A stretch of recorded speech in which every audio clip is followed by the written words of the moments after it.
เบิ่งแย่งตรงบ้านสามบรรยากาศศาสนาของเราเป็นอย่างดีเนาะอันนี้สภาพกับตาสุนทรนโมทนานำก็ถือว่าเป็นความจริงใจที่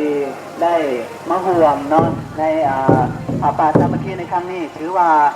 เรามีความสมัครสมานสามัคคีอย่างเข้มแข็งหลายนักสละเจ้าภาพคือว่าบทถือว่าหลายๆภาคส่วนเนาะจะเกิดขึ้นก็ได้แต่ว่าขาดการร่วมมือจากหลายๆภาคส่วนอะไรก็ถือว่าทุกภาคส่วนได้มาร่วมกันเนาะจากบุญจากกุศลในครั้งนี้ต้องขออนุโมทนาสาธุนำเด้อของไม่ออกเด้อ